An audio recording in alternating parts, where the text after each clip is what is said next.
Hello, everybody. Welcome back to the show. This is the Limitless Living Podcast. Chuck Anderson here, your host. And this is the show where we have inspiring stories of personal transformation and overcoming limitations, all designed to help inspire you so that you can also overcome your limitations and write your own story so that you can live a happier, more fulfilling life now. And today's guest is Daral Boles, and she has an incredible story. Not only does she have an incredible story, but she also helps people on their journeys as well. And my favorite kind of people that help other people live happier, more fulfilling lives. So, Daral, welcome to the show. Thank you so much. It's a thrill to be here, truly. Yeah, I'm really excited to share your story because it's an amazing story and inspirational story, and I think one that people can learn a lot about. So Daral, my first question for you is, what's your story? Well, I was thinking about that question, and like many people of my age and stage, my life is a series of chapters. So there are many stories by the time you get to be my age.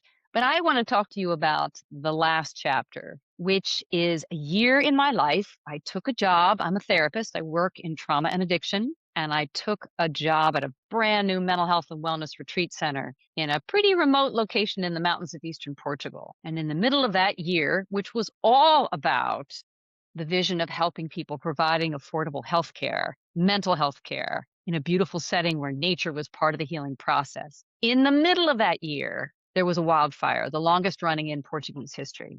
And so the whole story changed, and we were evacuated with our clients and then brought back. They saved the site, but everything around it was a burn zone.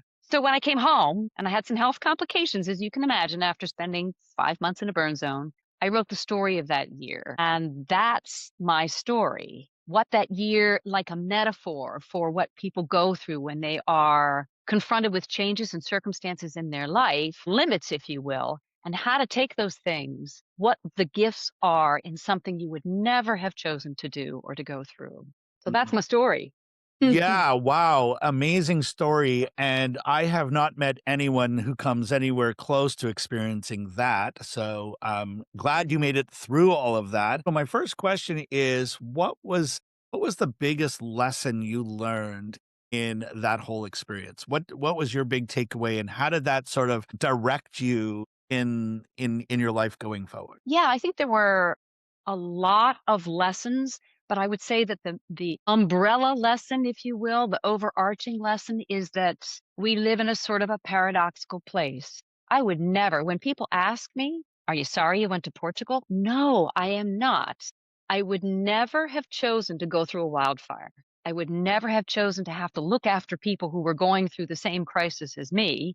So that was my job. But at the same time, there are all these, one of my clients called them gifts that the fire gave us. All these things that I learned about myself and about life and about resilience that I am glad to have. So I have to be in both places. I wouldn't have chosen it. And yet I'm grateful that it happened. I love that so much, and I have found myself thinking about that as well in terms of the things that those uncomfortable moments or those things that really, in the moment seem terrible, but then when you look back on it, to look back at on gratitude, and that's what I'm hearing, and that's the takeaway that I'm getting from your story is, and it's not always an easy thing to do. And for those listening in, I mean, it's to look back on those terrible things that have happened to you and then get to that place of gratitude.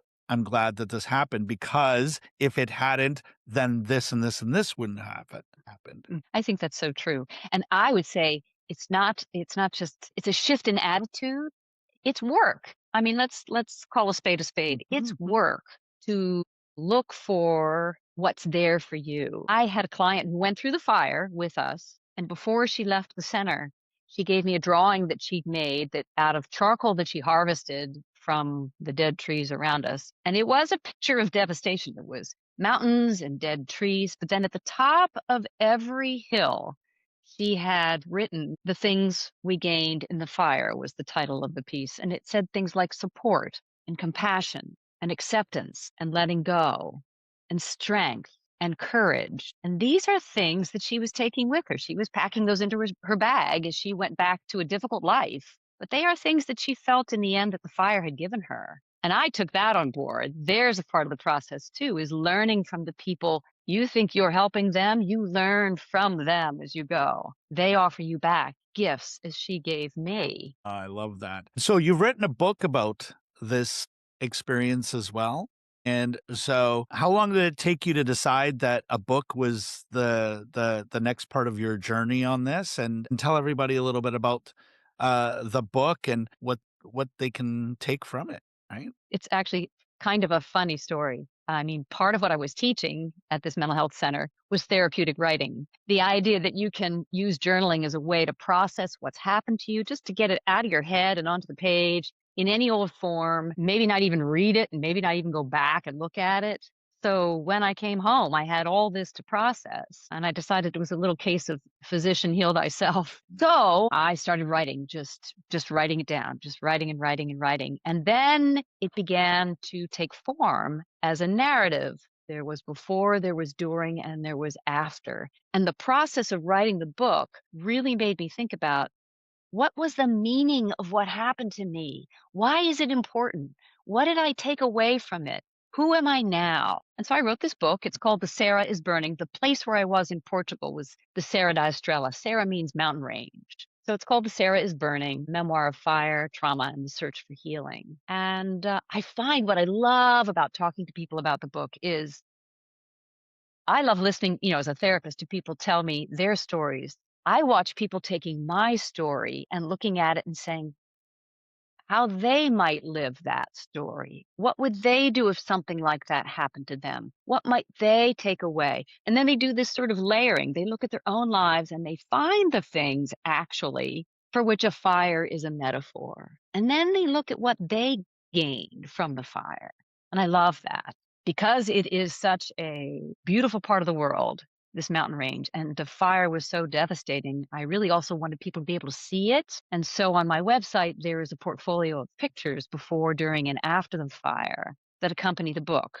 So it's kind of a twofer. You can get the book and then you can get the pictures and see really what that experience, that part of the world, very beautiful and kind of tragic as well. So yeah, How that's the important story. was it? Yeah, I love what you taught, and you mentioned the healing power of writing, and I want Mm. to explore that a little bit. I mean, what was this journey of writing and publishing the book for you in terms of your own healing journey? And then maybe we can go into that deeper and in how do people sort of write their own stories. But it's interesting that coincidental, whatever we want to call it, that this is the kind of work you were doing, and then you had an opportunity to write your own story. So let's start with what was that healing journey for you through the writing and telling of your story? That's a great question.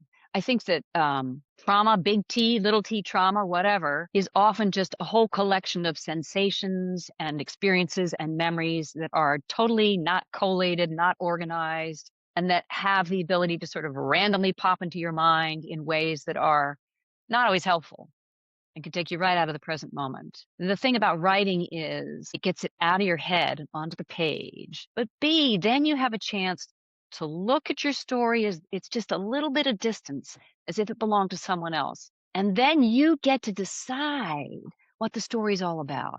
You get to look at those things that happened to you, those emotions that you felt, the trauma that you experienced, and you get to say, that matters because, and you get to decide why that story matters to you and why it might matter to other people. And I believe that everybody has a story. I mean, that's what therapy is. It's a narrative, a way of structuring meaning out of events in our lives. And so I love to listen for other people's stories and to help them then write a story that helps them understand how they got to where they are. And then where do you want to go from here? It's like a process of writing that story means you also get to look ahead and say, well, like, what's the story I'm writing now? What's the next chapter in my life story? So I love connecting with people and I love offering what I have, both the book, but also, what's on the website and what kind of connection and conversation can we have that's like looking for the resonance between my story and yours. I love that. So it's not just about telling the story and here's what happened and here's how I felt and here's sort of what happened to me, but it's also then turning that to look forward. You know, Yes. Oh, now what? yes. And Mhm. I would imagine, and correct me if I'm wrong, that there's a bit of discovery in that process because you might not even know what's next until you get to that part of the writing process. That is so true. That is so true. Discovery of all the things it could become. It's not just one linear thing. It's like as many options or ideas as you can imagine that takes everything that happened to you and makes something new out of it. Yeah, and so in the work that you do, who's the perfect person for you to work with? Like, what are you noticing in terms of the people you are attracting, the people you are working with, maybe even our listeners who might be inspired to connect with you and have you guide them? Where might they be in their journey? And that they're just, their next step might be to connect and have a conversation with you. Love that. I would love that. I mean, I love that on several levels. I would love that just simply person to person talking about where someone finds themselves. But I'm a coach now. I've sort of shifted to this future focused direction. And I just love being with people right on that tipping edge between as they begin to sort of like go over the ridge into whatever their future is that they choose to design. And clearly I love to talk. So this is not hard for me to do. I love to talk to people and I love to hear their stories. And I love that. And again, before we end this episode, I'll just remind everybody that if you are already inspired to connect with Daral, her links are beneath this video. And if you're listening to this on Mhm. phone, you can check out her links there on whatever podcast player you're listening to this on. And I want to ask you, um, because I mean the story is amazing, the work that you're doing is amazing. Come across people all the time, and especially in this because we share stories of transformation. So usually we get them on the tail end of that transformational or that healing journey, and I always find it fascinating how that healing journey inspires not only like your own healing and what you went through, but I think a step further, and that is how do I facilitate other people's healing? And I just love that's why Yeah. I love Yes. working with coaches and therapists and counselors and book authors, and especially ones that were inspired to do this or maybe took what they were doing to another level because of their own healing journey. Right? Does any part of that resonate with Yes. you? Very much. Very, very much. The idea that I mean, that's such a gift to me to be able to offer what I've experienced and to see it inspire other people to look for the same watershed moments in their own life, or even to design one and create one and look to create a transformation. That is that's a huge gift to me. To be part of that process for other people is really a privilege and something for which I'm very, very grateful. I love that. And so before we run out of time, I want to ask you two things. One is for someone listening in that might be on their healing journey right now, whatever it be, from trauma or just some sort of life experience that you could really use some healing from because you're ready, you feel like you're ready for that next chapter. What are some of the like just what's your recommendation? What should they do next? And then also, let's end that off with how do they connect with you? And do you have any learning resources that you can share that can potentially be one of their next steps? Yeah, I would say if someone finds themselves in a place where they are maybe dealing with how they feel and what's happened to them, that I think that reaching out to others is really, really important and connecting. I think that there is a difference between therapy and coaching. And I think therapy,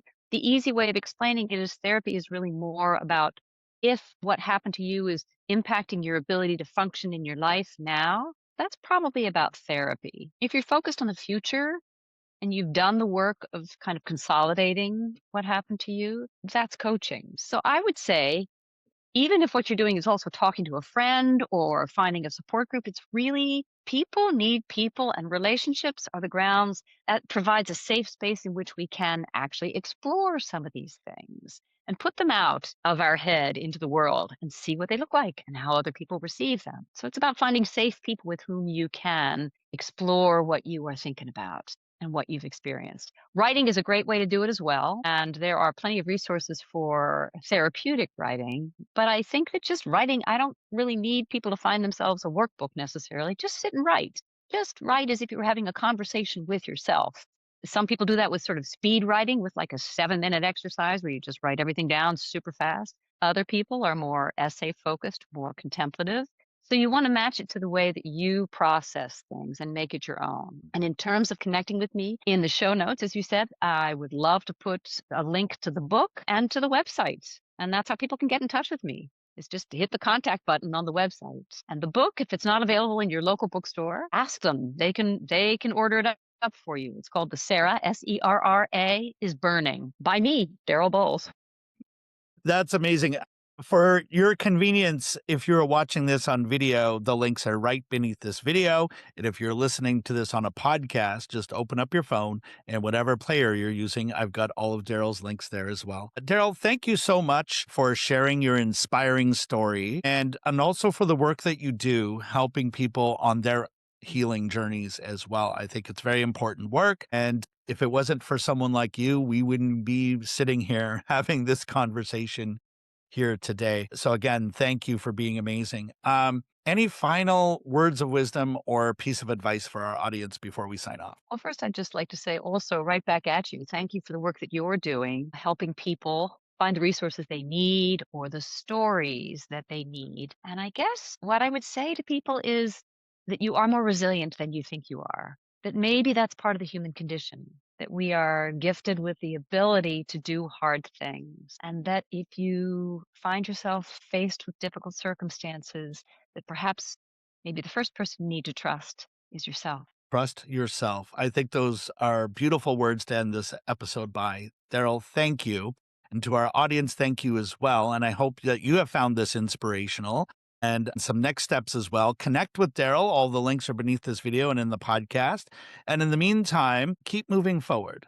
There's a solution to every problem, and the fulfillment and the happiness that you want to experience in your life is possible. And sometimes you need a partner to work with you to facilitate and keep you moving forward on that journey. So do that. Perhaps Daral is that person to connect with, and just keep moving forward. And once you've written your own story, come back and share it on this podcast, because I'd love to share your story as well. So to everyone who is listening in, thank you. And we will see you on the next one.